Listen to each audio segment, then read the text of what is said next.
안녕하세요. 혹시 저 목사님은 어느 교회에서 오셨나 그런 분 안 계시죠? 네. 제가 예전에 서울중앙교회 전도인실을 들어갔더니 한 분이 저보고 상담하러 오셨나요? 그러시더라고요. 이제 교회가 커지고 또 성도분들도 많고 그러시니까요. 이렇게 개인적으로 뵙기가 쉽지 않습니다. 우리 수원교회 담임 목사님 포함해서 13분 전도인이 계십니다. 교회 소식지에 이름인데 다 기억하시는지 모르겠어요. 하여튼 좀 관심을 가지시고 기도해 주시고 그러시면 좋겠습니다. 같이 기도하도록 하겠습니다. 영원히 찬송받아 마땅하신 아버지 하나님 감사드립니다. 죽음의 구렁텅이에서 저희를 건져주시고 영원한 멸망에서 구원해 주셔서 이제 천국의 소망을 가지고 살 수 있도록 베풀어 주신 모든 은혜 감사드립니다. 주님의 몸된 가운데 저희를 두시고 형제자매님들 서로 사랑하는 가운데 주님 영광을 위해서 살 수 있는 기회 주심도 감사드립니다. 오늘 또 하나님의 말씀을 듣기 위해서 이 자리에 함께 했습니다. 주님 말씀으로 저에게 힘을 주시고 지혜를 주시고 능력을 주셔서 남은 생에 온전히 주님을 기쁘시게 하면서 살 수 있도록 도와주시옵소서. 오늘 또 청년의 전도 집회가 진행이 되고 복음이 전파되는 날입니다. 주님께서 함께해 주셔서 이번에도 많은 영혼들이 구원받을 수 있도록 도와주시옵고 또 내일부터 낮 전도 집회가 준비되어 있습니다. 저희가 기도하며 준비하는 모든 집회에 주님께서 함께 하셔서 한 영혼이라도 주님 앞으로 돌아올 수 있도록 도와주시옵소서. 이 자리에 함께 하지 못한 형제자매님들 그 마음도 주님 앞으로 이끌어 주시옵고 저희 이 한 시간 통해서 주님 주시는 은혜와 사랑을 느낄 수 있도록 도와주시옵소서. 마치는 시간까지 온전히 주님 자비로우신 손길에 맡기며 우리 주 예수 그리스도의 이름으로 기도드렸습니다. 아멘. 같이 마태복음 24장 30절 보시겠습니다. 마태복음 24장 30절입니다. 신약 42페이지 마태복음 24장 30절 찾으셨으면 함께 한 목소리로 읽어보시도록 하겠습니다. 그때 인자의 징조가 하늘에서 보이겠고 그때 땅의 모든 족속들이 통곡하며 그들이 인자가 구름을 타고 능력과 큰 영광으로 오는 것을 보리라. 오늘은 예수님의 재림과 성경에 나타나 있는 예언에 관해서 말씀을 좀 드리도록 하겠습니다. 신약에는 예수님께서 다시 오신다는 그 약속의 말씀이 성경 25구절마다 한 번씩 평균적으로 나올 정도로 예수님의 재림에 관해서 자세히 성경에 써놓으셨습니다. 그 외에도 주님께서 많은 예언의 말씀을 저에게 주셨습니다. 지금 읽은 말씀도 예수님께서 지상 재림하시면서 능력과 큰 영광으로 구름을 타고 오실 것이다. 이렇게 저에게 약속해 주신 말씀을 읽었습니다. 사람들은 미래에 대해서 관심이 많습니다. 그래서 미래를 예측을 하고 싶어하고 무슨 일이 일어날지 알고 싶어하고 그래서 그런지 하나님께서 그 많은 예언들을 성경에 써놓으셨습니다. 이 미국에서는 그 휴거에 관한 휴거에 관련해서 소설을 써서 Left Behind라고 저희 전도 집회 때 보는 그 영상이 그 소설에 기반해서 만들어진 영화인데요. 그 책이 약 4천만 권 이상 이렇게 팔렸답니다.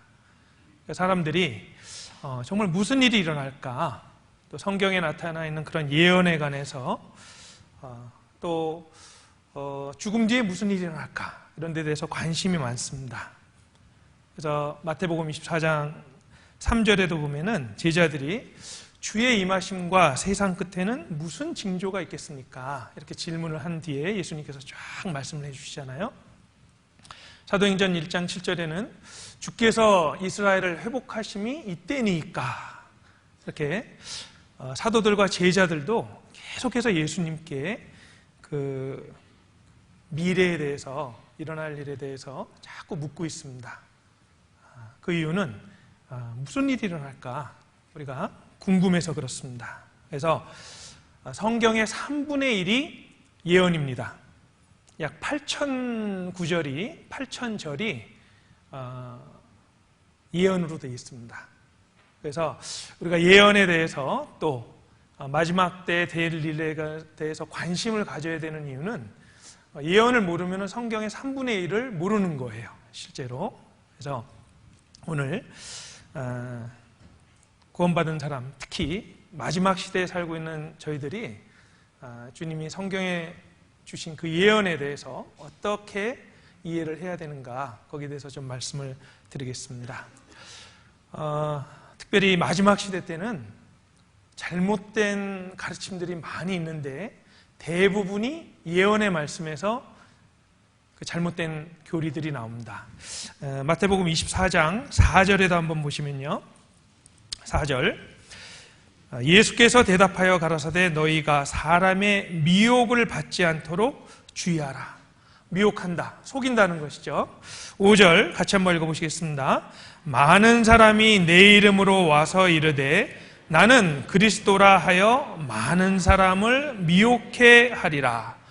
특별히 마지막 시대 때 미혹하는 일들이 많을 것이다.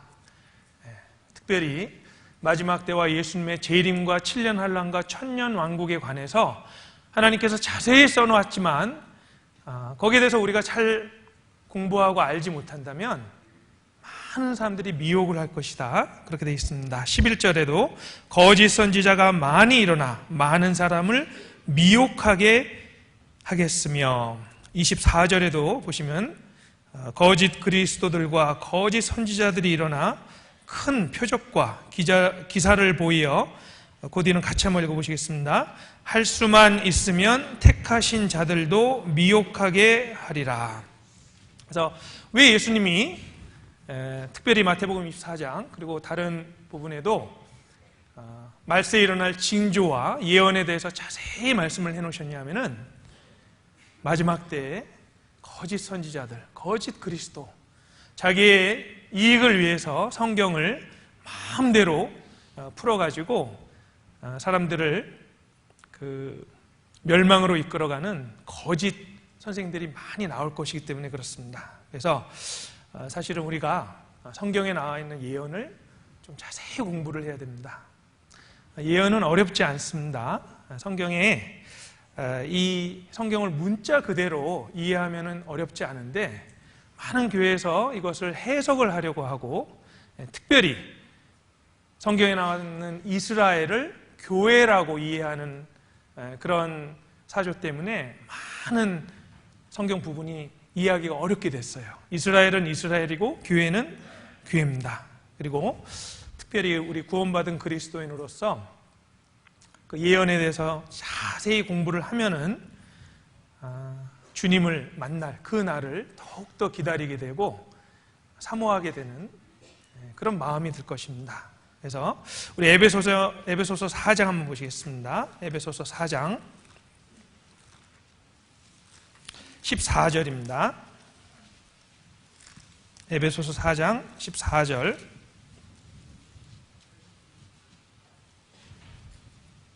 같이 한번 읽어보시겠습니다. 이는 우리가 이제부터 어린아이가 되지 아니하여 사람의 괴술과 간사한 유혹에 빠져 모든 교훈의 풍조에 밀려 요동치 않게 하려 함이라. 성경에 나와 있는 그 예언의 말씀을 잘 배울 때 우리가 어린아이가 되지 않아서 사람의 괴술과 간사한 유혹, 사탄이 여러 가지 잘못된 가르침을 만들어내서 사람들을 꾀려고 하고 사람들을 어떻게든 잘못된 길로 끌고 가려는 그 괴술과 간사한 유혹에 빠지지 않도록 우리를 지켜줄 것입니다. 그래서 실은 교회사에도 보면은 처음에 복음이 전파되기 시작하고 초대교회 시대부터 이 예언에 대해서, 특별히 주님이 다시 오신다는 이 재림에 관해서는 자세하게 성도들이 배우고 있었습니다. 우리 데살로니가 전서 한번 가보겠습니다. 데살로니가 전서 5장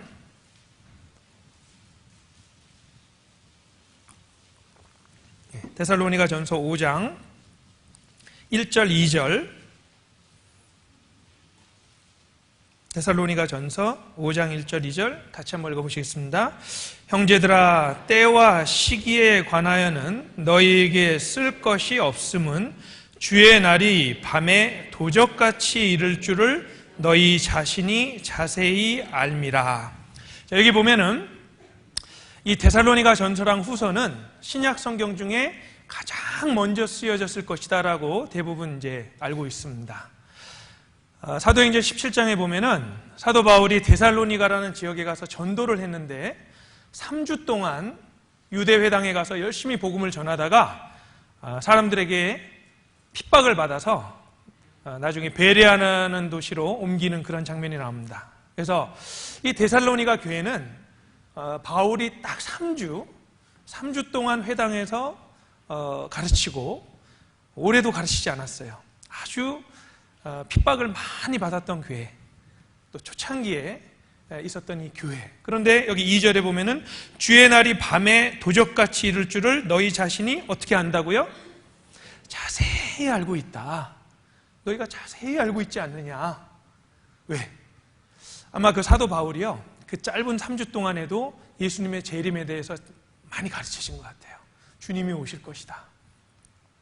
가장 먼저 쓰여진 신약 성경 중에 가장 먼저 쓰여진 그 서신서라 그랬죠. 그런데 이 데살로니가 전서에 보면은 예수님의 재림에 대해서 얼마나 자세히 나오는지요. 특별히 데살로니가 전서 4장은 고린도전서 15장과 함께 그 휴거에 관해서 이제 구원받은 사람들, 온 교회가 주님 공중에 오실 때 다 들림을 받는 휴거에 대해서 가장 자세히 나온 것이 데살로니가 전서 4장과 고린도전서 15장 2장입니다. 그 외에도 곳곳에 보면은 정말 주님이 다시 오신다는 그 약속이 계속해서 나옵니다. 우리 데살로니가 전서 1장 10절 한번 보시겠습니다. 1장 10절 같이 한번 읽어보시겠습니다. 또 죽은 자들 가운데서 다시 살리신 그의 아들이 하늘로부터 강림하심을 기다린다고 말하니 이는 장래 노하심에서 우리를 건지시는 예수시니라. 그의 아들이 하늘로부터 강림하신다. 강림, 내려오신다는 뜻입니다. 예수님이 강림하심을 기다린다. 이 데살로니가 교회는 그때부터 벌써 예수님 오실 걸 기다리고 있었습니다. 그리고 그 내용을 사도 바울이 칭찬한 거예요. 야, 너희가 그 예수님 오심을 기다리고 있구나. 2장 19절 제가 읽어보겠습니다. 우리의 소망이나 기쁨이나 자랑의 면류관이 무엇이냐? 그의 강림하실 때 우리 주 예수 앞에 너희가 아니냐. 여기도 사도 바울께서 그의 강림하실 때, 예수님이 다시 오실 때 너희가 우리의 기쁨이요 자랑의 면류관이다. 너희가 예수님 다시 오실 때 우리의 상급이다. 주님 강림하신다고 되어 있습니다. 3장 13절도 한번 보시겠습니다. 3장 13절 같이 한번 읽어보시겠습니다. 너희 마음을 굳게 하시고 우리 주 예수께서 그의 모든 성도와 함께 강림하실 때 하나님 우리 아버지 앞에서 거룩함에 흠이 없게 하시기를 원하노라. 주님 오실 때 우리가 흠이 없는 모습으로 나타나길 원하노라. 4장 18절 그러므로 이 여러 말로 서로 위로하라. 무슨 여러 말이냐? 그 앞에 보면은 예수님이 다시 오신다는 내용을 자세히 13절부터 17절까지 설명하고, 그러므로 이 여러 말로 서로 위안하라 이렇게 되어 있습니다. 각 장마다 계속해서 그 예수님의 강림에 대해서 자세히 말씀하고 계신 거예요. 주님이 다시 오신다. 그 앞에 주님이 오시면 너희가 바로 우리의 면류가 아니고 상급이다. 그리고 주님이 곧 오실 테니까 지금 핍박이 있을지라도 잘 참아 견디고 서로 위로해라. 그래서 이 데살로니가 전서를 쭉 보면요, 주님이 다시 오신다는 얘기를 사도 바울께서 거듭거듭 반복하시는 그런 내용이 나옵니다. 그리고 데살로니가 후서에 가면은 7년 환난과 적그리스도에 관한 내용도 데살로니가 후서에 또 자세히 나옵니다. 데살로니가 후서 2장 한번 보시겠습니다. 2장 4절. 2장 4절 같이 한번 읽어보시겠습니다. 저는 대적하는 자라 범사에 일컫는 하나님이나 숭배함을 받는 자 위에 뛰어나 자존하여 하나님 성전에 앉아 자기를 보여 하나님이라 하느니라. 대적하는 자, 적그리스도죠. 이 적그리스도에 관해서도 이미 자세히 설명을 하신 겁니다. 요한계시록에도 우리가 알다시피 적그리스도가 이제 성전, 제3성전이라 그러죠. 첫 번째 성전은 솔로몬 성전, 두 번째 성전은 이 스룹바벨 성전, 그리고 이제 세 번째 성전이 지어지고 거기서 아직은 안 지어졌지만 거기서 이제 내가 하나님이다. 그리고 거기에 마라는 우상을 두어 가지고 세상 사람들을 잘못 하나님께 떠나고 이 자기가 하나님이다 한다는 그런 내용들이 자세히 나와 있습니다. 제가 그저께인가 신문을 보니까요, 일본에서 그 인공지능 승려를 만들었잖아요. 그렇죠? 요즘은 인공지능 종교인들을 막 만들어내고 있습니다. 그래서 인공지능으로 이제 사람이 다가와서 뭘 물어보면요, 이렇게 위안이 되는 말, 이런 것을 이제 적절한 말을 이 로봇가 해줍니다. 그래서 이런 걸 보면은 정말 그 적그리스도가 나타나서 말하는 우상을 세울 그런 것도 자세히 되어 있는데요. 데살로니가 후서 2장에 벌써 이 적그리스도가 어떻게 될지 그 마지막까지 다 나와 있습니다. 2장 8절 제가 읽어보겠습니다. 데살로니가 후서 2장 8절. 그때 불법한 자가 나타나리니 주 예수께서 그 입의 기운으로 저를 죽이시고 강림하여 나타나심으로 패하시리라.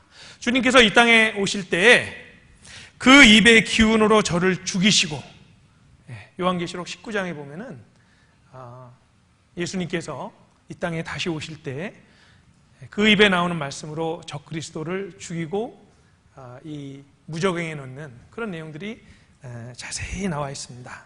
그래서 우리가 정말 주님이 약속하신 내용들이 무엇인가, 예수님이 오신다는 말씀은 많이 들었는데 거기에 대해서 우리가 자세히 알고 있는가, 성경에 나와 있는 내용들에 대해서 특별히 마지막 시대를 살고 있는 사람으로서 저희가 더 주의를 기울여야 됩니다.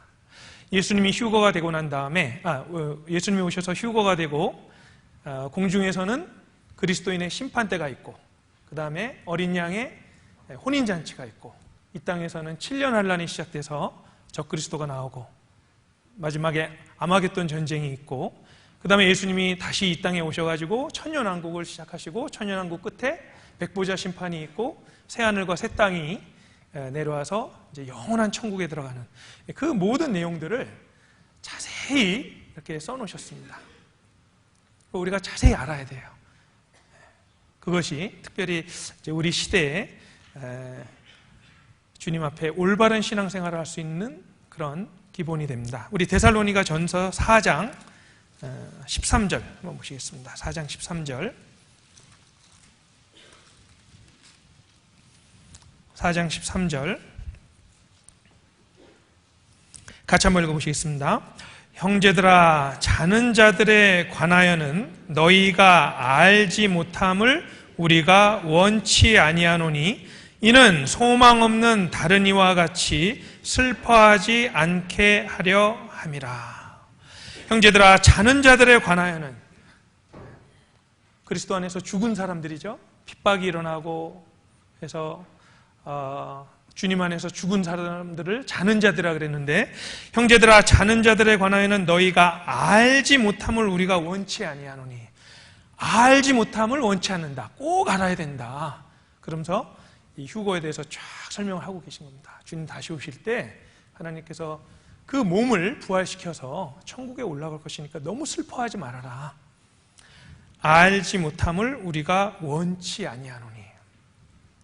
알지 못할 때 실수합니다. 자세히 이렇게 써놓으셨는데, 우리가 성경 읽기를 게을리하고 알지 못할 때, 그래서 이 고린도 전서에 보면요, 이 고린도 교회가 특별히 문제가 많고 또 여러 가지 성도들 간에 어려운 점이 많았는데, 사도 바울께서 계속 하시는 말씀이 있어요. 뭐라고 하냐면은 너희가 알지 못하느냐. 고린도전서 3장 16절에는 성령이 너희 안에 계시는 것을 알지 못하느냐. 성령이 안에 계신 걸 모르니까 몸을 가지고 마음대로 사는 거예요. 성령의 전인 줄을 모르고. 고린도전서 5장 6절에는 적은 누룩이 온 덩이에 퍼지는 것을 알지 못하느냐.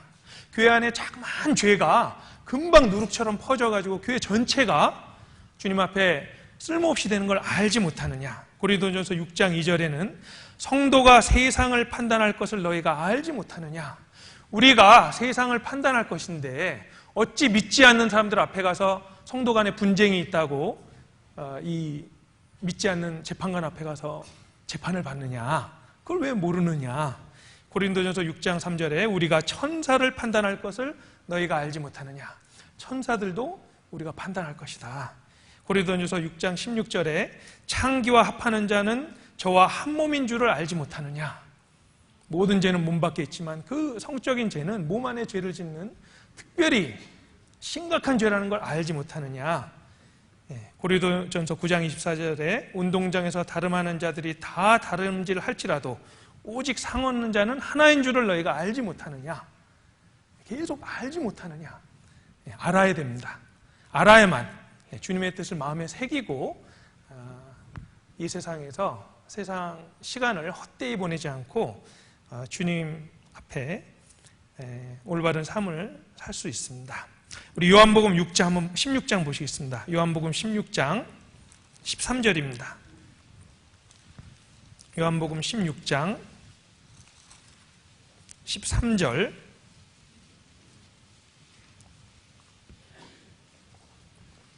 요한복음 16장 13절.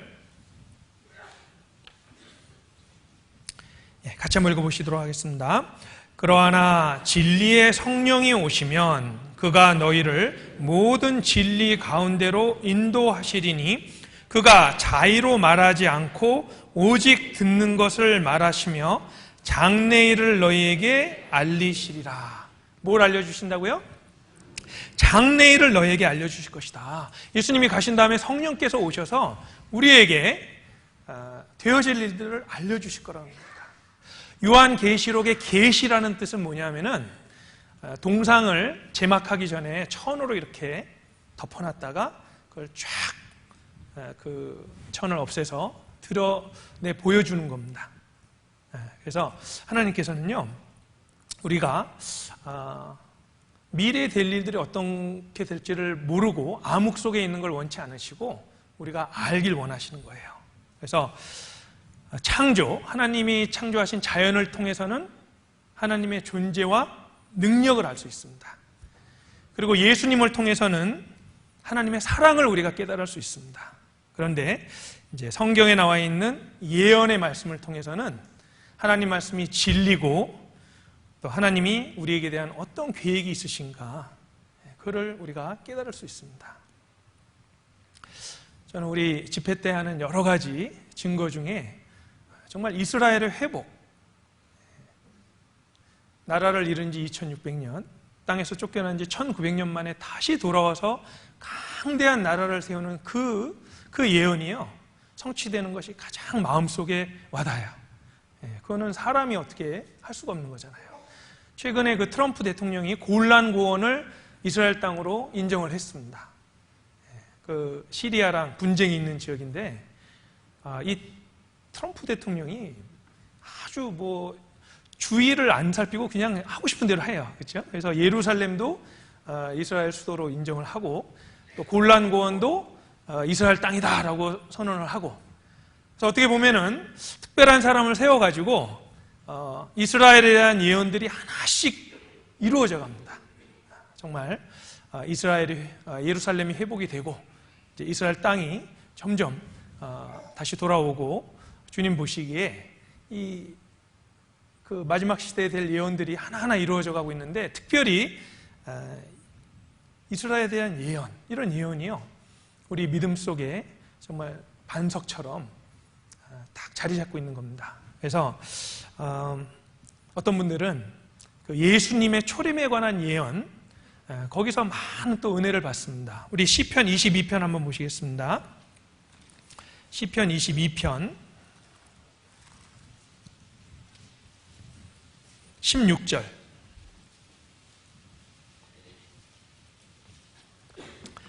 시편 22편 16절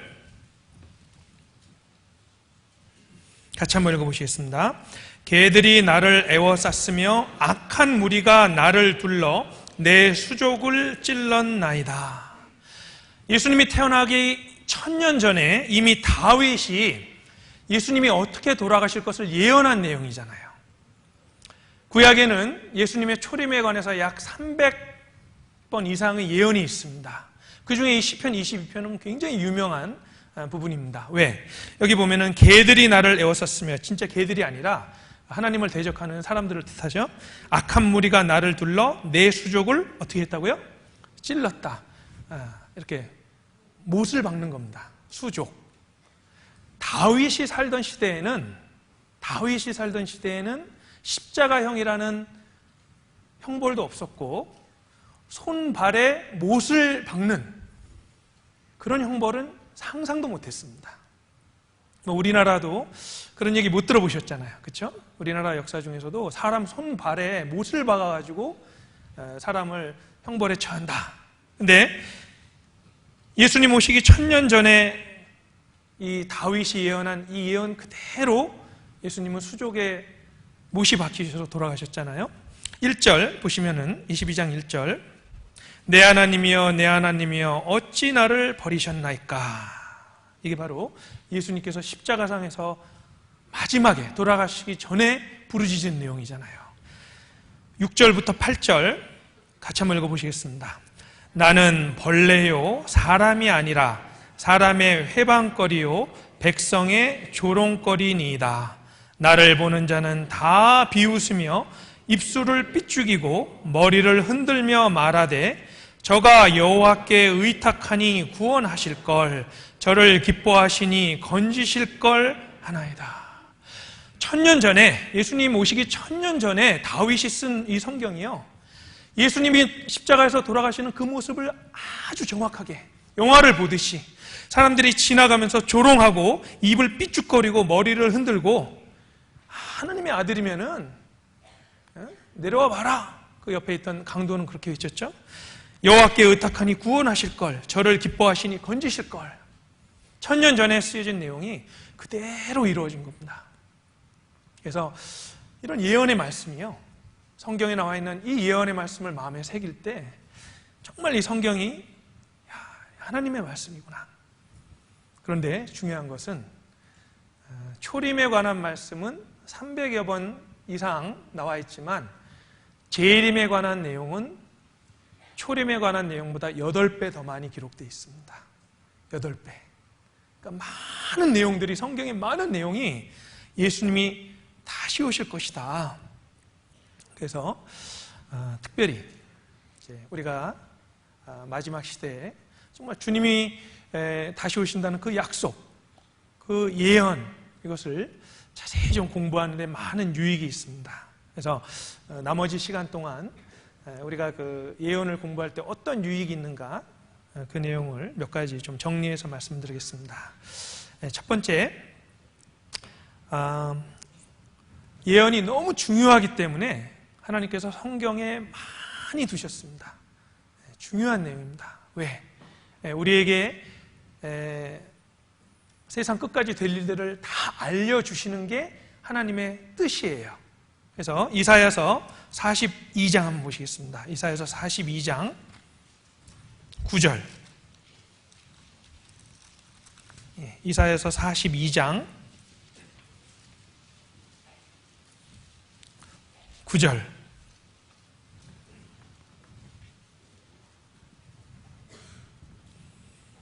같이 한번 읽어보시겠습니다. 보라, 전에 예언한 일이 이미 이루었느니라. 이제 내가 새 일을 고하노라. 그 일이 시작되기 전이라도 너희에게 이르노라. 성경이 하나님의 말씀이라는 정확한 증거가 여기 나와 있는 대로 보라, 전에 예언한 일이 이미 이루었느니라. 사람이 절대 할 수 없는 일. 이제 내가 새 일을 고하노라. 인류 역사는 하나님의 뜻대로 전개가 됩니다. 시작부터 끝까지 이미 하나님은 다 정해놓으셨어요. 우리는 어디서 태어날지, 언제 태어날지, 무슨 삶을 살지 우리가 결정할 수 있는 게 별로 없습니다. 그런데 이 성경을 보면요, 모든 것이 하나님의 뜻 안에서 이루어지고 있다는 걸 어떻게 아느냐? 여기 나와 있는 대로 보라, 전에 예언한 일이 이미 이루었느니라. 하나님께서 인류 역사를 하나님 뜻대로 이끌어가고 있다는 확실한 증거가 예언입니다. 이사야 46장 한번 보시겠습니다. 46장 10절입니다. 46장 10절. 같이 한번 읽어보시겠습니다. 내가 종말을 처음부터 고하며 아직 이루지 아니한 일을 예적부터 보이고 이르기를 나의 모략이 설 것이니 내가 나의 모든 기뻐하는 것을 이루리라 하였노라. 내가 종말을 처음부터 고한다. 처음부터 세상 끝까지 다 말씀하셨습니다. 아직 이루지 아니한 일을 예적부터 보이고 이르기를 나의 모략이 설 것이다. 아무리 사단이 하나님의 계획을 방해하고 어떨 때는 하나님의 뜻이 이루어지지 않는 것처럼 보일지라도 결국은 하나님 뜻대로 모든 것이 이루어질 것이라는 걸 우리가 어떻게 알 수 있느냐? 이 성경에 나타나 있는 예언의 말씀을 잘 공부하면은 하나님의 뜻이 그대로 이루어진다는 걸 알 수 있습니다. 믿음이라는 것은 하나님의 약속을 믿는 겁니다. 약속은 미래에 되어질 일이에요. 천국과 지옥을 우리가 눈으로 보진 않았지만 그 천국이 이제 준비되어 있다는 것을 우리가 어떻게 믿느냐? 하나님의 말씀을 잘 살펴보고 특별히 그 예언의 말씀들이 이루어지는 그 내용을 보면요, 우리가 확실히 믿을 수 있는 겁니다. 그래서 성경 전체는 하나님의 약속이고 예언입니다. 우리 신명기 18장 한번 보시겠습니다. 신명기 18장 15절.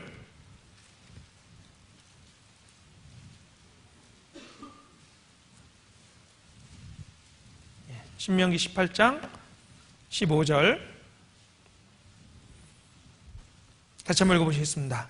내 하나님 여호와께서 너의 중 내 형제 중에서 나와 같은 선지자 하나를 너를 위하여 일으키시리니 너희는 그를 들을지니라.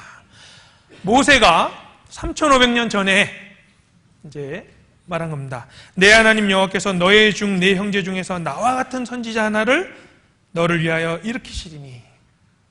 이분이 누구시죠? 예수님이시잖아요. 나와 같은 선지자, 너희는 그를 들을지어라. 믿음은 들음에서 나기 때문에 그 선지자가 오실 때 들어라. 그래서 예언은 참 중요합니다. 구약에 대선지서가 4개가 있죠. 이사야, 예레미야, 에스겔, 다니엘. 그리고 호세아서부터 말라기는 소선지서라고 우리가 부릅니다. 대선지서, 소선지서 합쳐서 4권, 12권에서 16권이에요.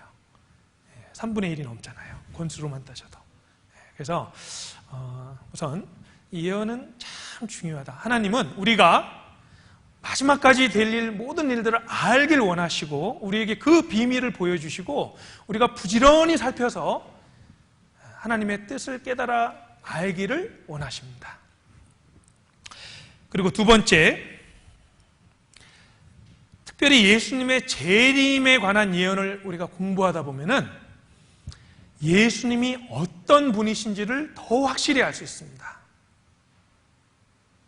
초림하신 예수님은 인간의 몸을 입으시고 구유에 누워서 아주 비천하고 이 보잘것없는 모습으로 오셨어요. 왜? 인간의 몸을 입고 오셔야 우리를 위해서 죽으실 수 있잖아요. 우리 죄를 위해서 죽으실 수 있기 때문에 초림하는 예수님은 아주 비천하고 낮은 모습으로 오셨습니다. 그래서 재림에 관한 예언이 없으면은 어떤 사람들은 그렇게 생각할 거예요. 아, 예수님 이런 분이시구나. 뭐 대단한 분인 줄 알았는데, 예? 그냥 뭐 사람 몸으로 오셔가지고 고생하다 돌아가시네?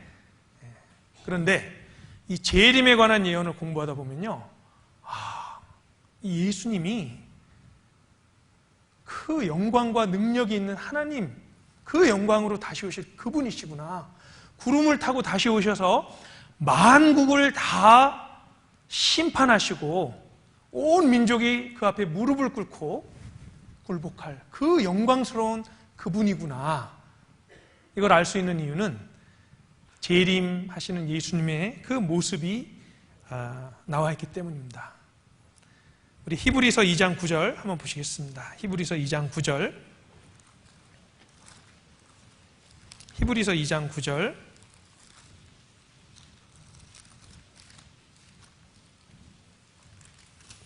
네, 같이 한번 읽어보시겠습니다. 오직 우리가 천사들보다 잠깐 동안 못하게 하심을 입은 자, 곧 죽음의 고난받으심을 인하여 영광과 존귀로 관쓰신 예수를 보니 이를 행하심은 하나님의 은혜로 말미암아 모든 사람을 위하여 죽음을 맛보려 하심이라. 우리가 믿는 예수님은 천사들보다 잠깐 동안 못하게 되셨습니다. 천사들보다 잠깐 못하게 되셔서 육신의 몸을 입고 오신 거예요. 왜? 여기 보면은 이를 행하심은 하나님의 은혜로 말미암아 모든 사람을 위하여서 죽음을 맛보려 하십니다.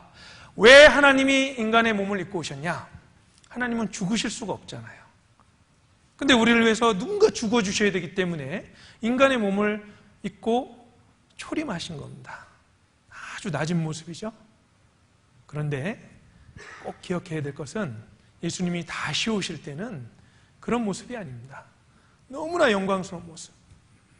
그래서 요한계시록 1장에 보면은 사도 요한이 예수님의 그 영광스러운 모습을 보고 그 앞에 엎드려져서 죽은 자 같이 됐다고 되어 있습니다. 그 영광을 보니까 입에서는 막 이한 검이 나오고요, 목소리는 많은 물 같고, 그 예수님의 실제 그 영광을 보니까 그 앞에서 꼬꾸라진 겁니다. 그런 내용을 왜 기록해 놓으셨느냐? 우리도 정말 예수님이 얼마나 영광스러운 분이신지, 만왕의 왕, 만주의 주로 이제 구름을 타고 오십니다. 예수님이 오실 때 어떤 일이 일어나느냐? 시편 2편 한번 보시겠습니다. 시편 2편 8절로 9절.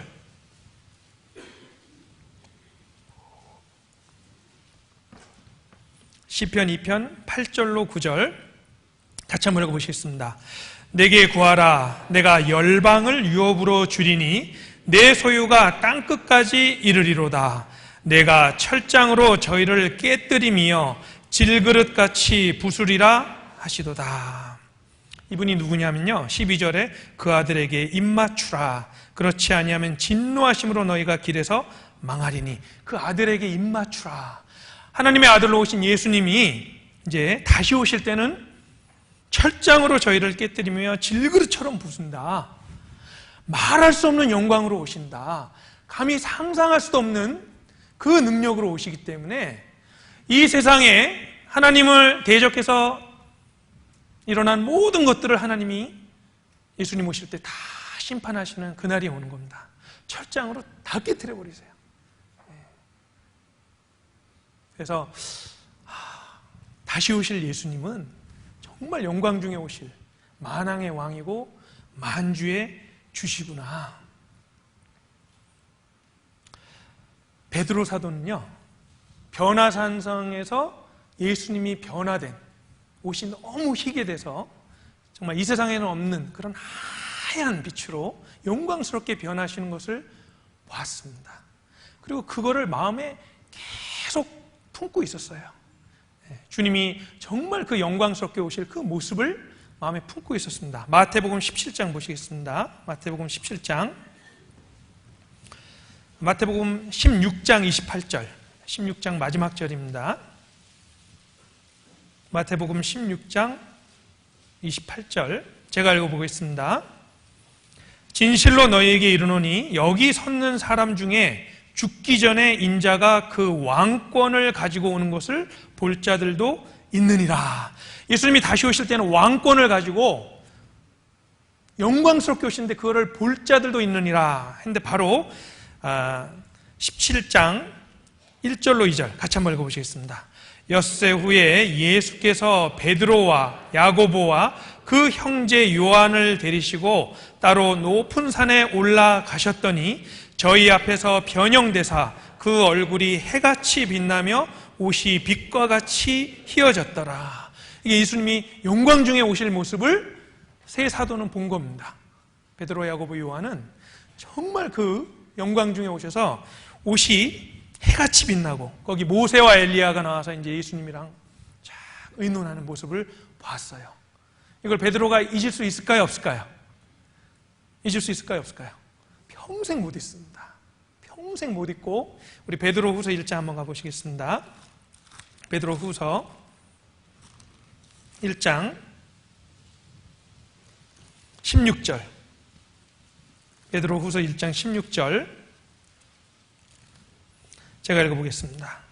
베드로 후서 1장 16절, 우리 주 예수 그리스도의 능력과 강림하심을 너희에게 알게 한 것이 공교히 만든 이야기를 조춘 것이 아니요 우리는 그의 크신 위엄을 친히 본 자라. 우리가 예수님이 강림하시고 영광 중에 오신다는 것이 만들어낸 얘기가 아니다. 우리는 그의 크신 위엄을 어떻게 했다고요? 친히 보았다.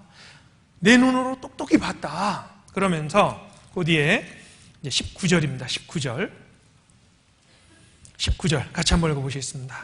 또 우리에게 더 확실한 예언이 있어 어두운 데 비치는 등불과 같으니 날이 새어 샛별이 너희 마음에 떠오르기까지 너희가 이것을 주의하는 것이 가니라. 그런데 우리에게는, 나는 그걸 봤는데 우리에게는 더 확실한 예언이 있다. 내가 눈으로 본 것보다 더 확실한 예언이 있어서 어두운 데 비치는 등불과 같다. 이제 날이 새고 예수님이 오실 때가 되는데 샛별이 너희 마음속에 있는 것처럼 그 예언의 말씀이 샛별입니다. 우리 마음속에 주님이 다시 오신다. 그리고 그때 내 눈물을 다 닦아주시고 모든 억울한 일을 다 풀어주시고 죽음도 없고 고통도 없고 병도 없고 하나님과 함께 영원히 살 수 있는 그 영광된 천국을 들어갈 것이다 하는 그 소망이 샛별입니다. 그리고 그 예언을 주의하라고 되어 있습니다. 너희가 이것을 주의하는 것이 가니라. 주의해라. 살펴보고 기억하고 마음속에 새기고 주의해라. 그래서 예수님의 재림에 관한 내용들을 쭉 살펴보면요, 초림 때는 비록 비참하고 낮은 모습으로 오셨던 그 예수님이 그분이 아니시라 정말 하나님의 아들의 영광으로서 온다는 것을 더욱 마음에 깨닫게 됩니다. 그리고 세 번째로 예언에 대해서 정확하게 이해할 때 많은 잘못된 교리들로부터 보호가 됩니다. 그래서 아까도 말씀드렸지만 대부분의 잘못된 교리는요, 이 예언에서 나옵니다. 예언을 어떻게 해석하느냐. 그래서 예를 하나 들면은 19세기 말에 미국에서 여호와의 증인이라는 이제 그런 단체가 생겨났잖아요.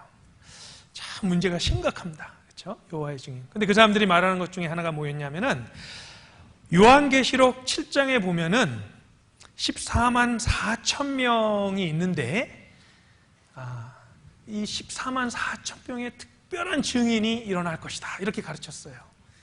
자, 요한계시록 7장에 나오는 14만 4천 명은 유대인이죠.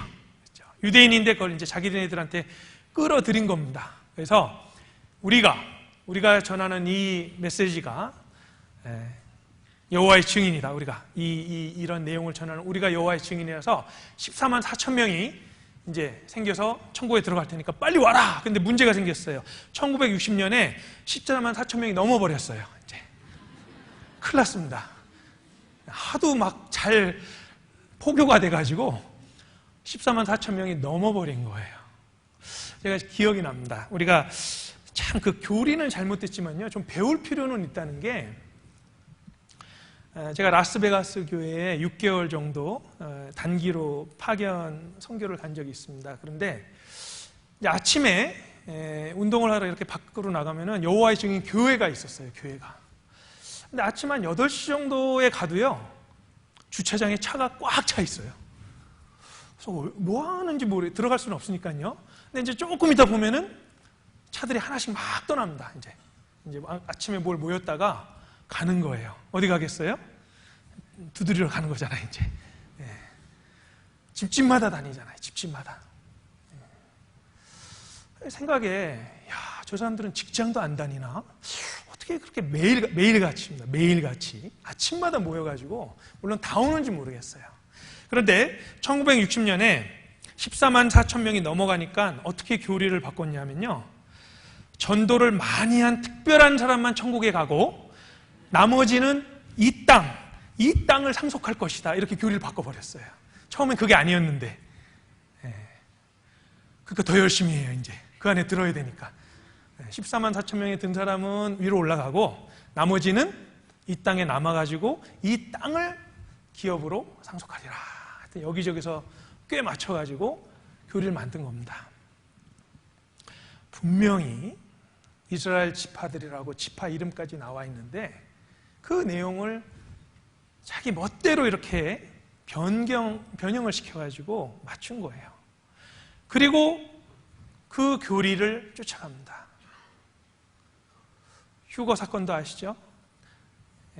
하여튼 예수님이 공중에 오시는 날이 몇 월 며칠이라고 말하는 데는 다 잘못된 데잖아요. 그렇죠? 아버지도 모르고 천사도 모른다 그러는데. 그래서 대부분의 잘못된 교리는 모두 다 예언에서 나옵니다. 미래에 될 일들을 자기 마음대로 해석해서 잘못된 교리가 나오는 거예요. 아주 조심해야 됩니다. 그래서 우리가 예언을 좀 자세히 살펴봐야 될 이유 중에 하나가, 사탄이 이 예언을 잘 모르는 사람들을 미혹하기 위해서 여러 가지로 잘못 가르치기 때문에 부지런히 공부해야 된다. 그리고 네 번째, 예언을 잘 아는 교회, 역사적으로 예언에 대해서 관심이 있고 예언에 대해서 많은 지식이 있던 교회들은요, 전도를 열심히 했습니다. 전도를 열심히 했어요. 19세기에, 특별히 이제 19세기 들어가지고 예수님의 재림과 천년왕국, 7년 환란 이런 데 대해서 예전보다 훨씬 더 큰 관심이 있게 됐습니다. 19세기에. 그리고 그 19세기에 실제로 많은 선교사들이 전 세계로 나가게 됐습니다. 왜? 예수님이 곧 오신다는 그 재림의 예언에 대해서 공부를 하니까요, 가만히 있을 수가 없는 겁니다. 가만히 있을 수가 없고 빨리 나가서 전도하고 싶은 마음이 드는 거예요. 주님이 다시 오신다는데, 주님이 다시 오실 때 그 앞에 서야 되는데, 우리 데살로니가 전서 2장 한번 보시겠습니다. 2장. 데살로니가 전서 2장.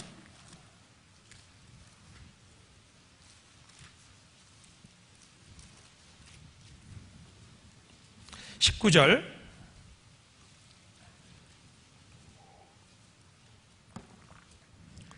우리의 소망이나 기쁨이나 자랑의 면류관이 무엇이냐? 그의 강림하실 때 우리 주 예수 앞에 너희가 아니냐. 20절 같이 읽어보시겠습니다. 너희는 우리의 영광이요 기쁨이니라. 자, 예수님이 오실 게 분명한데 그 앞에 섰을 때, 하나님 앞에 섰을 때 우리가 하나님 앞에 보여줄 수 있는 것이 무엇이고, 하나님 앞에 우리가 어떻게 영광을 입고 하나님 앞에 우리가 어떻게 기쁨을 얻을 수 있겠느냐? 너희가 아니냐. 무슨 얘기죠? 자, 예수님이 오늘이라도 오시면요, 우리는 고린도후서 5장 10절에 있는 대로 그리스도인의 심판대 앞에 서야 됩니다. 베마라 그러죠. 베마. 실은 시상대예요. 그리스도인의 심판대 앞에 섰을 때 구원받은 다음에 나의 일생이 주님 앞에서 쫙 지나갈 텐데 정말 예수님 앞에 내가 보여드릴 수 있는 것, 예수님께 제가 이렇게 살았습니다 하고 예수님 앞에 당당하게 말씀드릴 수 있는 것이 무엇이냐? 그의 강림하실 때 우리 주 예수 앞에 너희가 아니냐, 너희가 아니냐. 저희 4월 달에 집회가 많습니다. 내일부터 낮 집회, 또 은빛 장년의 집회, 또 구역 집회, 교구 집회. 4월 달 제가 일정을 보니까요, 집회가 계속 있습니다.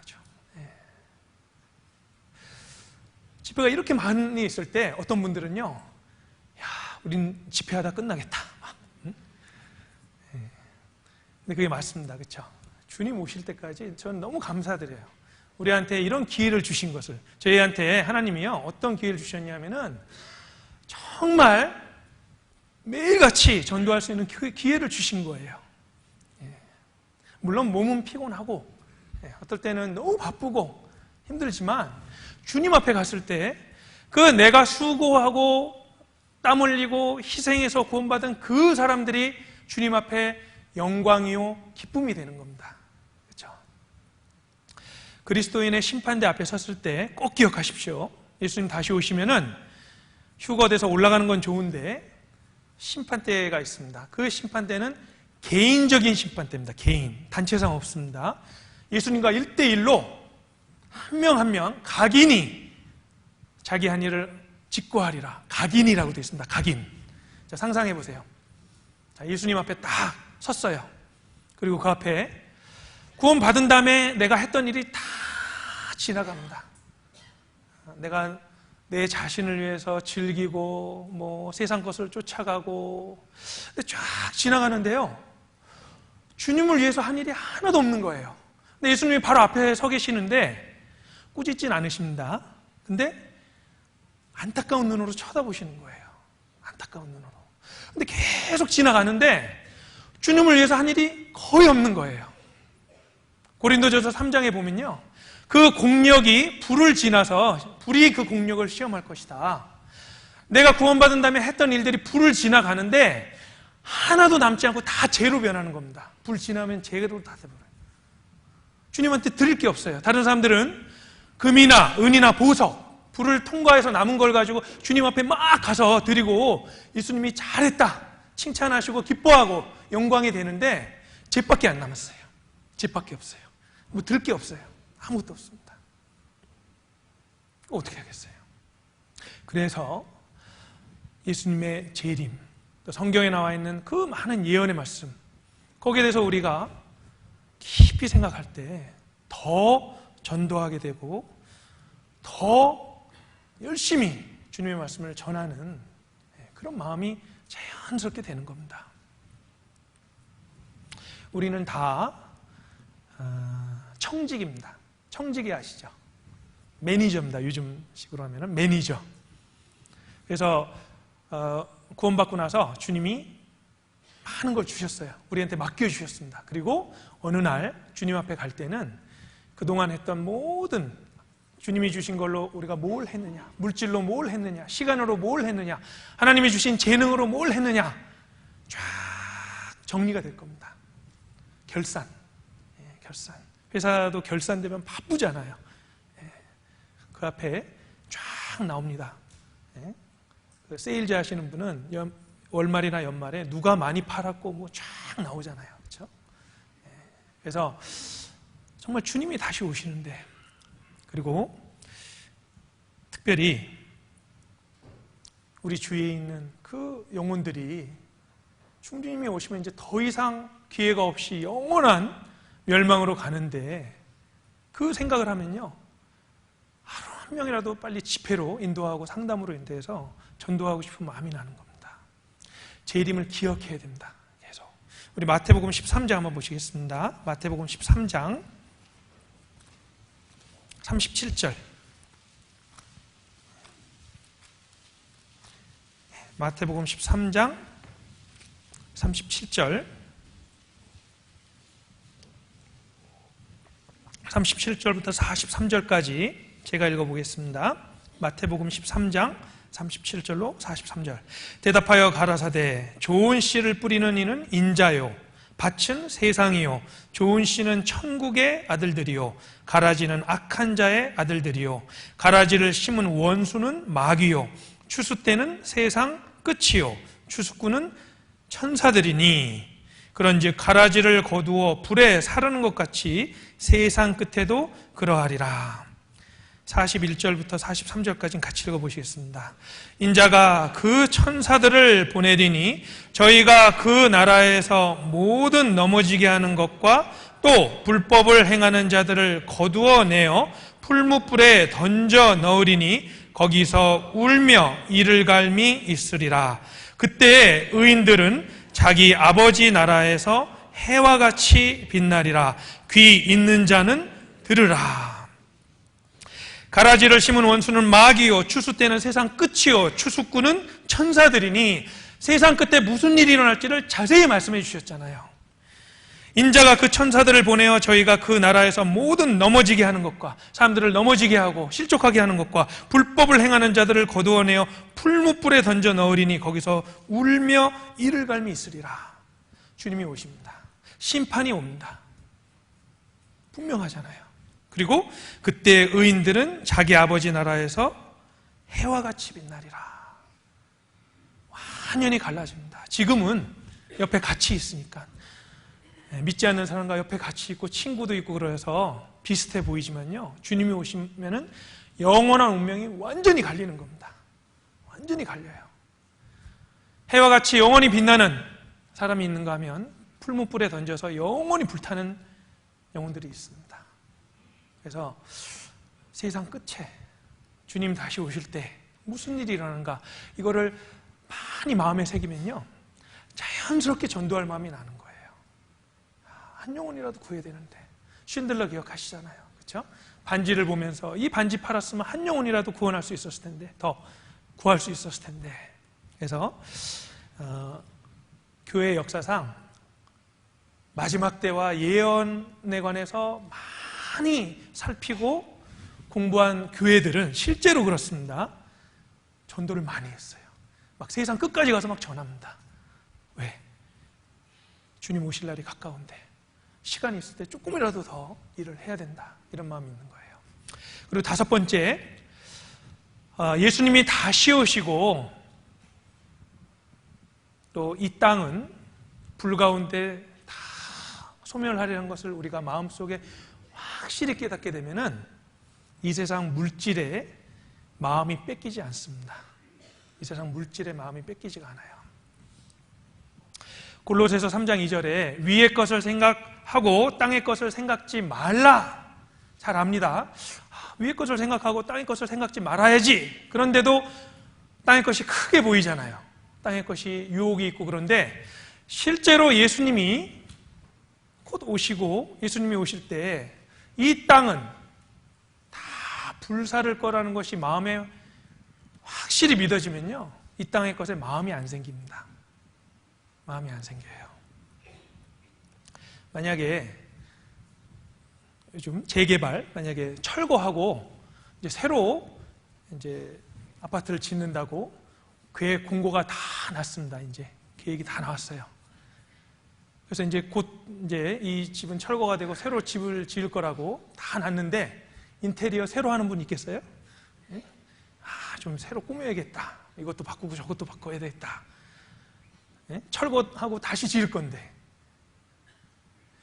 철거하고 다시 지을 거라는 거 확실히 알면요, 뭐 할 생각 안 납니다. 뭐 고장 나면은 에이, 조금 있다가 뭐 다시 지을 건데, 마음이 안 가잖아요. 마음이. 그래서 왜 우리가 자꾸 세상 것에 마음이 가고 자꾸 욕심이 생기고 그러냐면은 주님이 다시 오실 때 될 일이 마음속에 새겨지지가 않아서 그런 거예요. 이 세상은 잠깐이면 지나가고 불로 다 태워버릴 것이고. 우리 베드로후서 3장 보시겠습니다. 베드로후서 3장 7절. 베드로후서 3장 7절. 베드로후서 3장 7절. 이제 하늘과 땅은 그 동일한 말씀으로 불사르기 위하여 간수하신 바 되어. 불사른다고 되어 있죠. 10절 같이 한번 읽어보시겠습니다. 그러나 주의 날이 도적같이 오리니 그날에는 하늘이 큰 소리로 떠나가고 체질이 뜨거운 불에 풀어지고 땅과 그 중에 있는 모든 일이 드러나리로다. 주의 날, 7년 환란을 말합니다. 7년 환란 끝에 이제 핵전쟁이 있잖아요. 마지막 전쟁이 있습니다. 주의 날이 도적같이 오리니 그날에는 하늘이 큰 소리로 떠나가고 체질이 뜨거운 불에 풀어지고 땅과 그 중에 있는 모든 일이 드러날 것이다. 완전히 풍지박산 나서 다 불타버릴 것이다.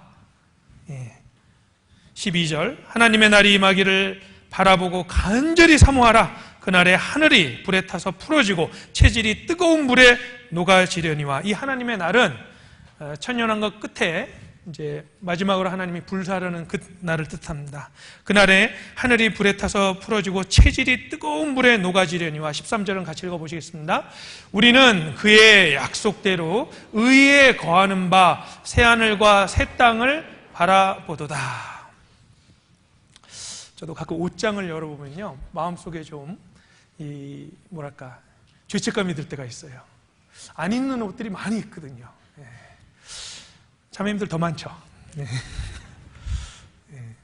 누가 그러더라고요. 남자 옷이 1이면 여자 옷은 10배 있는 게 정상이라고.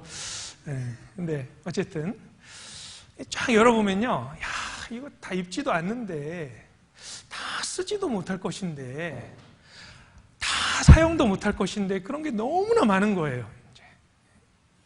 얼마나 살려고 이거를 다 이렇게 해놨나. 뜨거운 물에 다 풀어지고 아무것도 남지 않습니다. 실제로 아무것도 안 남아요. 물론 개인적으로 죽음이 올 때도 공수래 공수거 그러지만 예수님이 다시 오실 때도요, 이제 우리 몸만 싹 가는 겁니다. 뭐만 남냐? 내가 이 몸으로 주님을 위해서 행한 일, 주님을 기쁘시게 한 일, 주님께 영광을 돌릴 일, 내가 전도해서 구원받은 영혼들 다 갑니다. 그렇죠? 내가 주님을 위해서 흘린 눈물, 내가 주님을 위해서 드린 희생 다 갑니다. 그런데 내가 갖고 있는 물질적인 것들은 하나도 남지가 않는 거예요. 그래서 누가복음 17장 32절에 보면요, 롯의 철을 생각하라. 한번 따라해 보세요. 롯의 철을 생각하라. 자, 롯의 철은요, 그 소돔과 고모라 하나님이 구해 주셨는데도 뒤 돌아보다가 소금 기둥이 돼버리잖아요. 미련이 남아가지고. 어리석어요? 안 어리석어요? 아주 어리석습니다. 불로 다 탈 건데 그거 봐서 뭐예요? 그렇죠? 아니 막 불이 지금 내려와가지고 다 타고 있는데 그 뒤돌아보면은 건질 수 있어요? 없습니다. 너무 어리석은 거예요. 그거 봐도 소용없고 가서 건질 수도 없고 그냥 주님 말씀하신 대로 빨리 천사들 손잡고 빨리 가야 되는데 그 뒤를 돌아본 거예요. 구원받지 못하고 이 세상 것에 마음이 있다가 이 세상과 함께 불탈 구원받지 못한 사람을 뜻합니다. 롯은 어떠냐? 롯은 구원받았죠? 구원받았음에도 불구하고 세상에 빠져가지고 주님 오실 때 아무것도 가지고 나오지 못하고 빈손으로 나오는 그 그리스도인들을 보여주잖아요. 우리 고린도전서 3장 보시겠습니다. 고린도전서 3장.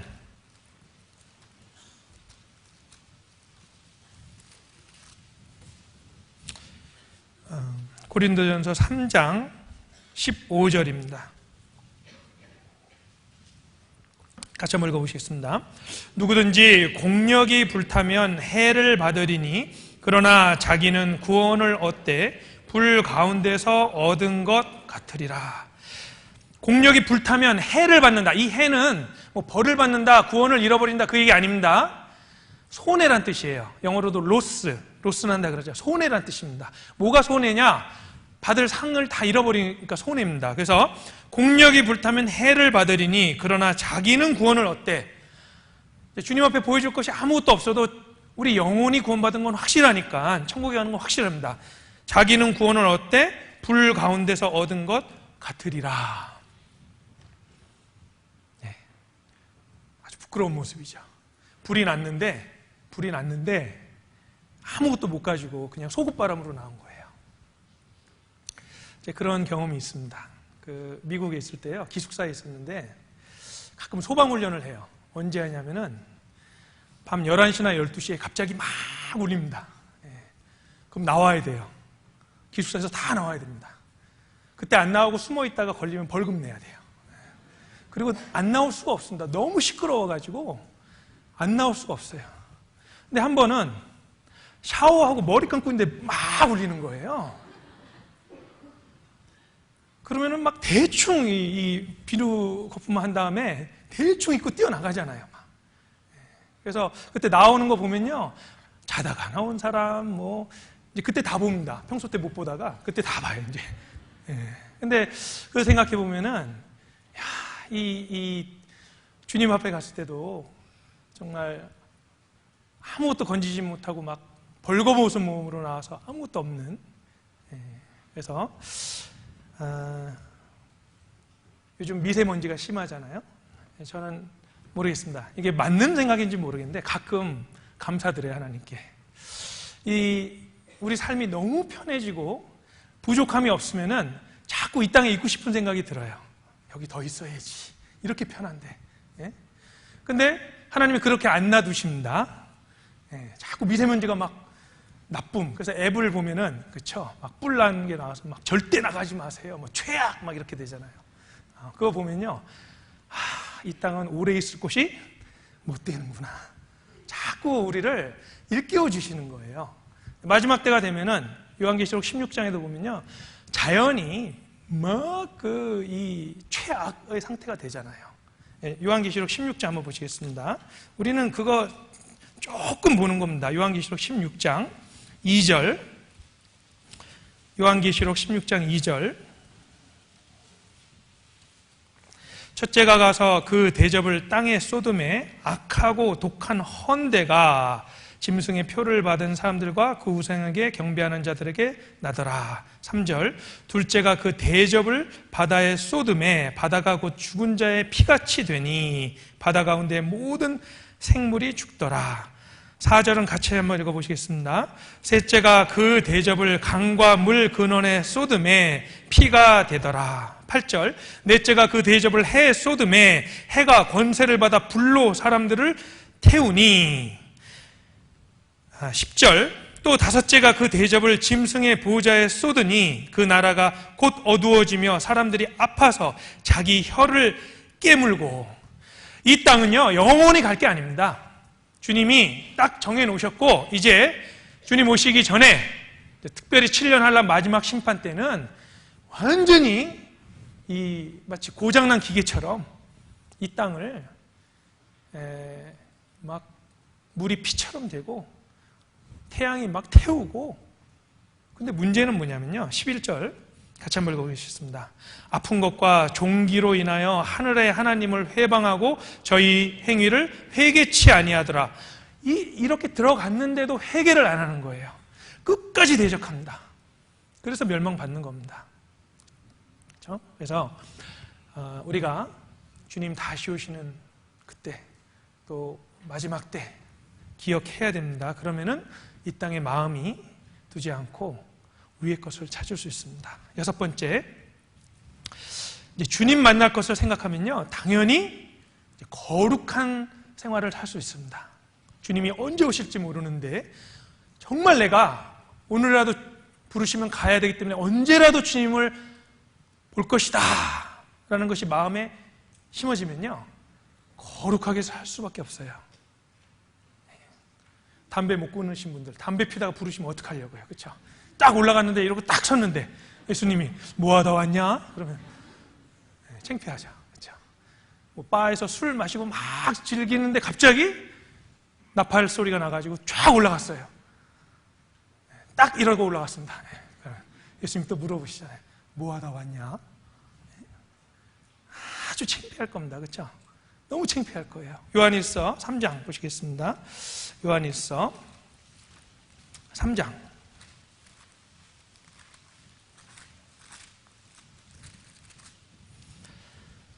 2절 제가 읽어보겠습니다.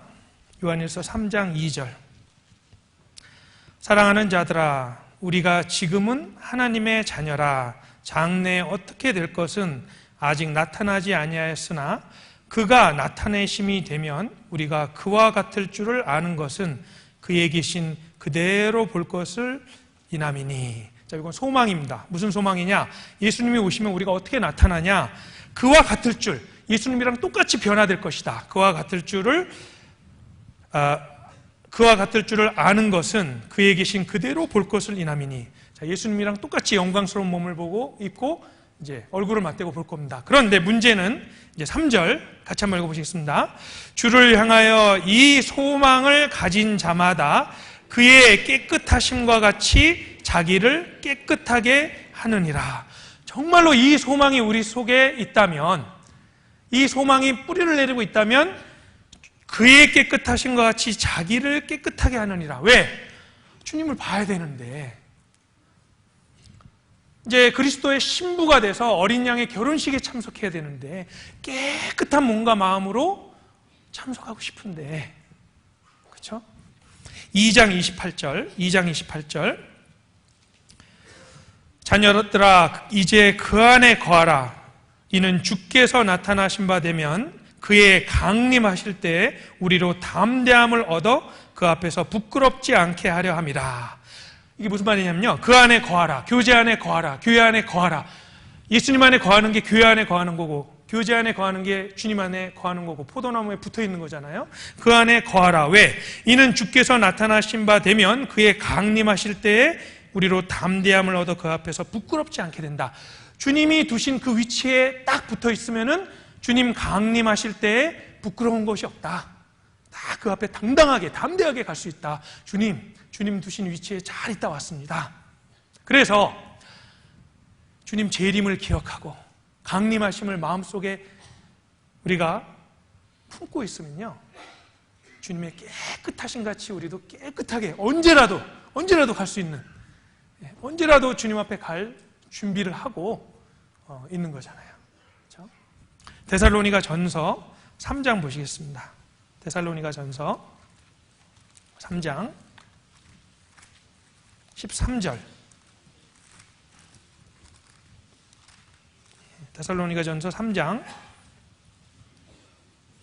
13절 같이 읽어보시겠습니다.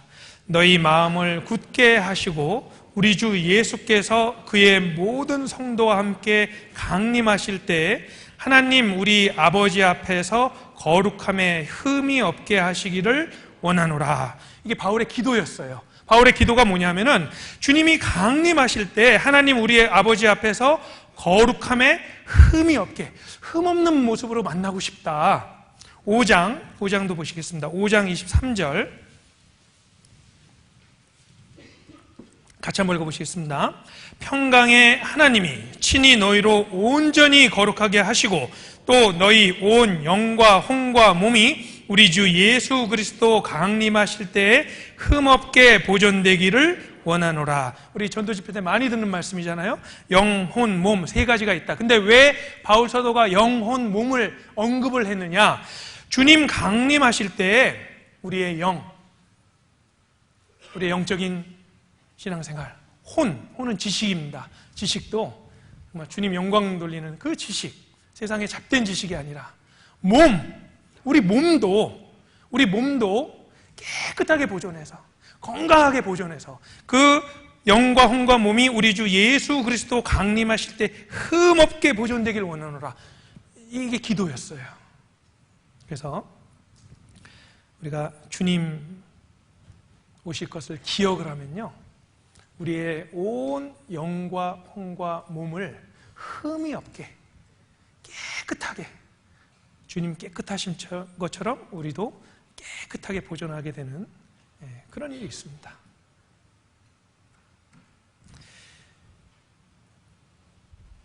초대교회의 인사는 마라나타였습니다. 마라나타 들어보셨죠? He is coming, the Lord is coming. 주께서 오시느니라. 주께서 오시느니라. 그게 인사였어요. 초대교회부터. 왜 그런 인사를 했을까요? 주님 곧 오시는데 준비됐냐 이거죠. 주께서 오신다. 마라나타. 인사였습니다. 개인적으로도 인사를 했지만 그렇게 콜로세움에서요, 사자 밥이 되기 위해서 이제 그리스도인들이 들어가서 사자 밥이 되기 직전에도 그리스도인끼리 서로 나눈 인사가 마라나타입니다. 주님 다시 오실 것이다. 그때 이 모든 걸 다 갚아주실 것이다. 마라나타. 그래서 우리가 주님 앞에 가기 전에 영과 혼과 몸이 흠없게 보존되기를 원하노라. 이거는 바울의 기도뿐만 아니고 우리의 기도도 돼야 됩니다. 주님 앞에 섰을 때 좀 더 깨끗한 모습으로, 거룩한 모습으로 서야겠다. 그리고 7번째로 마지막입니다. 이제 우리가 예언을 잘 살펴보고 공부를 하면요, 우리 마음에 참된 소망이 생깁니다. 그리스도인의 소망이 무엇이냐? 정말 주님 앞에 가서 영원히 천국의 기업을 받아서 주님 앞에 같이 사는 것. 그래서 우리 디도서 한번 보시겠습니다. 디도서, 디모데 후서 다음에 디도서 있죠? 1장 2절. 디도서 1장 2절. 같이 한번 읽어보시겠습니다. 영생의 소망을 인함이라. 이 영생은 거짓이 없으신 하나님이 영원한 때 전부터 약속하신 것인데, 영생의 소망을 인함이라. 이 소망이 주님 앞에 갈 때 이루어집니다. 그 연세대 철학과 교수님이었던 그 김형석 교수님이라고요, 100세까지 살아보니 책 지으신 분 있잖아요. 100세십니다. 그래서 아직도 수영을 하고 막 강연을 막 2시간씩 하고 그래요. 대학 교수였습니다. 책도 많이 썼어요. 책도 막 베스트셀러가 돼가지고 유명해졌습니다. 그리고 100세까지 수를 누리고 아직도 건강해요. 그런데 한번 그 인터뷰한 걸 제가 쭉 보면서요, 그 교수님 뭐라 그러냐면요, 100세까지 살아보니 정말 안 좋은 게 있답니다. 너무 외롭대요. 너무 외롭답니다. 왜 외로우냐? 부인도 사별을 하고, 그렇죠? 친구들도 다 죽었습니다. 자식 집에 가서도 1시간 이상 있지 못하겠대요. 불편해서 그냥 잠깐 얼굴만 보고 온답니다. 집에 오면 쓸쓸하게 혼자 있는데 아무도 없대요. 제가 그 인터뷰 기사를 읽으면서요, 대학 교수의 영이 또 책도 많이 써가지고 유명하게 되고, 또 건강해가지고 100세까지도 정말 막 강연을 하고 돌아다니고 사람들이 막 와서 잘 듣고, 그러면은 이제 사람이 원하는 건 다 얻은 거잖아요. 사실은 사람들도 존경하고 경제적으로도 여유롭고 오래 살고 건강하고. 근데 그렇지 않다 그러더라고요. 너무 외롭다. 이 외로움이 막 사무친다고 그렇게 되어 있습니다. 천국에 가면요, 헤어졌던 부모님, 할아버지, 할머니, 구원받으신 분들을 만날 소망이 있습니다. 스데반이 돌 맞아 죽을 때 예수님이 일어나서 얼른 오라고 기다리고 계셨어요. 우리를 구원해 주신 주님을 볼 소망이 있고, 천사들이 이제 우리 시종을 들고 그동안 성경에서 봤던 많은 분들 같이 만나서 교제를 하고, 그 영광과 그 기쁨은 우리가 상상을 할 수 없는 그런 영광과 기쁨을 누리게 될 겁니다. 고린도전서 2장 9절. 고린도전서 2장 9절 같이 한번 읽어보시겠습니다. 기록된 바 하나님이 자기를 사랑하는 자들을 위하여 예비하신 모든 것은 눈으로 보지 못하고 귀로도 듣지 못하고 사람의 마음으로도 생각지 못하였다 함과 같으니라. 우리 눈이 상상할 수 없는 것, 귀로도 아마 놀라운, 지금 우리가 듣는 것 이상으로 아주 멋지고 놀라운 어떤 소리가 있을 겁니다. 차원이 다른, 마음으로도 생각지 못한, 상상이 안 되는 그걸 하나님께서 준비하고 계신 거예요. 게다가 우리 눈물도 다 씻어주시고 이제 영광스러운 몸으로 변하면요, 아프지도 않고 일할 필요도 없고 죽지도 않고 영원히 끝없이, 사람이 아무리 행복해도 끝이 있다 그러면요, 참된 행복이 아닙니다. 끝이 없어야 돼요. 영원히 지속되는 그 소망. 요한계시록 21장 보시겠습니다. 요한계시록 21장 3절 4절. 요한계시록 21장 3절 4절. 같이 한번 읽어보시겠습니다. 내가 들으니 보호자에서 큰 음성이 나서 가로되 보라, 하나님의 장막이 사람들과 함께 있음에 하나님이 저희와 함께 거하시리니 저희는 하나님의 백성이 되고 하나님은 친히 저희와 함께 계셔서 모든 눈물을 그 눈에서 씻기심에 다시 사망이 없고 애통하는 것이나 곡하는 것이나 아픈 것이 다시 있지 아니하리니 처음 것들이 다 지나갔음이러라. 요한계시록 21장에 보면요, 특별히 3절에 함께란 말이 계속 나옵니다. 함께, 함께, 함께. 왜? 주님이 우리 기쁨이에요. 주님이 우리 영광입니다. 주님과 함께 거하는 것이 가장 큰 소망이에요, 우리. 근데 천국에 가면은 이제 하나님의 장막이 사람들과 함께 있음에 하나님이 저희와 함께 거하시리니 저희는 하나님의 백성이 되고 하나님은 친히 저희와 함께 계셔서 주님과 함께 있을 겁니다.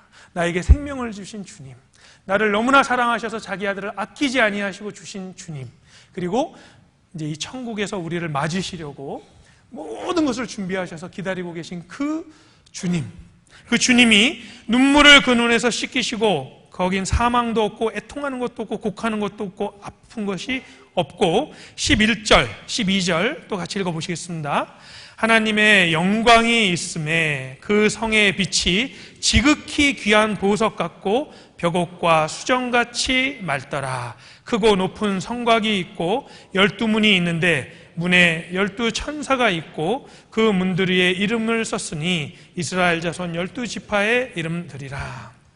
그래서 그 새로운 예루살렘은요, 그 성의 빛이, 아마 그 벽이요, 지극히 귀한 보석, 벽옥과 수정처럼 맑더라. 투명하게 아주 맑으면서 도로는, 길은 정금이라고 되어 있잖아요. 그래서 이 예언의 말씀을 마음에 새기면은 자꾸 읽으셔야 돼요. 요한계시록 특별히 21장, 22장은 우리에게 이제 허락하신 그 천국에 대해서 자세히 나와 있습니다. 이사 가기 전에 그 동네에 가서 대해서 알아보시잖아요. 뭐 학교는 뭐가 있는지, 뭐 장은 어디서 서는지, 뭐 공원은 있는지, 우리가 이사 갈 집에 대해서요 자세히 써놓으신 거예요. 그래서 우리 마음에 소망을 주시기 위해서 그 예언의 말씀을 자세히 주셨습니다. 그래서 주님이 다시 오시고 우리에게 주신 모든 소망이 이루어지는 이 날을 정말 확실히 마음속에 믿는다면 이렇게 되죠. 요한계시록 22장 20절 같이 한번 읽어보시겠습니다. 이것들을 증거하신 이가 가라사대 내가 진실로 속히 오리라 하시거늘 아멘 주 예수여 오시옵소서. 이 아멘 주 예수여 오시옵소서가 마라나타입니다. 원어로 마라나타, 주 예수여 오시옵소서. 초대교회 성도들은요, 아까 인사를 마라나타, 주님 빨리 좀 오십시오. 빨리.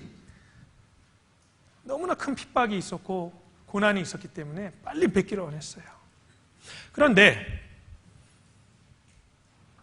우리 마음속에도 이제 주님 오실 날이 정말 가까운 시대를 사는 우리 마음속에 아멘 주 예수여 오시옵소서, 이런 말이 정말 마음속에서 나오는지 안 나오는지 한번 살펴보셔야 돼요. 주님이 오늘 오신다 그러면 내가 어떨까? 주님 너무 빨리 오시면 안 됩니다. 아직 할 것도 많고 즐길 것도 많고, 그럼 뭔가 잘못된 거예요, 사실은요. 아멘 주 예수여 오시옵소서. 물론 아직 구원받지 못한 가족들, 친척들이 있기 때문에 그렇기 때문에 조금만 있다 오시라고 말씀은 하실 수 있지만요, 정말 그 이유가 아니라 다른 이유로 주님 오시기를 좀 늦게 오시라 그런 건 아닌지, 아니면은 정말 내 마음속에 주님 빨리 오십시오, 저 너무 힘듭니다, 핍박도 받고 있고 힘들고 육신도 고단하고, 그래서 주님 오시기를 간절히 바라는지, 이 마음도 우리 신앙의 어떤 척도가 될 수 있습니다. 우리 마지막으로 고린도전서 16장 부터 보시겠습니다. 고린도전서 16장 마지막 장, 고린도전서의 22절. 고린도전서 16장 22절. 같이 한번 읽어보시겠습니다. 만일 누구든지 주를 사랑하지 아니하거든 저주를 받을지어다. 주께서 임하시느니라. 여기도 주께서 임하시느니라 마라나타입니다. 마라나타. 그런데 아까 요한계시록 22장에 있는 말씀이랑 틀리죠. 만일 누구든지 주를 사랑하지 아니하거든 저주를 받을지어다. 구원받은 사람에게는 주님이 오시는 그날이 우리의 모든 소망이 이루어지는 영광되고 복스러운 날이지만, 주를 사랑하지 않는 사람들에게는 영원한 저주가 내리는 날입니다. 영원한 저주. 그래서 만일 누구든지 주를 사랑하지 아니하거든 저주를 받을지어다. 주께서 임하시느니라. 그날 그 아침에 모든 것이 드러날 겁니다. 그날 그 아침에 내가 정말 확실히 구원받은 사람인지 아는 것인지 드러날 겁니다. 주님 오시는 날. 그렇죠? 그리고 그 아침에 내가 구원받은 다음에 얼마나 주님을 사랑하는 마음으로 살았는지, 얼마나 주님을 위해서 희생했는지, 수고했는지 다 드러날 겁니다. 그 아침에. 그래서 아멘 주 예수여 오시옵소서. 자, 그럴 때 정말 내 마음속에 그것이 아멘이 되는지 안 되는지, 그리고 어떤 성경에 3분의 1이나 되는 그 예언의 말씀, 특별히 주님의 재림에 대한 그 예언, 이제 우리는 많은 시간이 남지 않았잖아요. 그래서 그런 내용들을 더 부지런히 살피고 더 부지런히 마음에 새기고 주님 오실 날을 준비하고 기다려야겠습니다. 같이 기도하겠습니다. 하나님 아버지 감사드립니다. 저희를 사랑하셔서 독생자 예수 그리스도를 주시고 저희 죄를 모두 씻어주시고 눈과 같이 희게 하여 주신 그 모든 은혜 감사드립니다. 이제 주님 오실 날이 얼마 남지 않은 마지막 때에 저희를 두셨습니다. 주님, 초대교회부터 성도들은 주님의 재림을 기다리며 본인들의 삶을 살펴보고 주님 앞에 거룩하고 흠이 없이 주님 뵙기를 원했던 것을 살펴보았습니다. 이제 오늘이라도 주님이 오실 수도 있는 이 마지막 때를 사는 저희 그리스도인들 주님께서 지켜주시고 또 저희 마음을 인도하여 주시기를 간절히 원합니다. 주님 오시면 불탈 이 세상에 마음 두지 않고, 또 주님이 오시면 구원받지 못해서 영원한 불못에 들어갈 이 영혼들을 사랑하는 마음을 주시고, 주님 오시는 그날까지 땀 흘려 수고하며 희생하는 가운데 한 영혼이라도 구할 수 있도록 도와주시옵소서.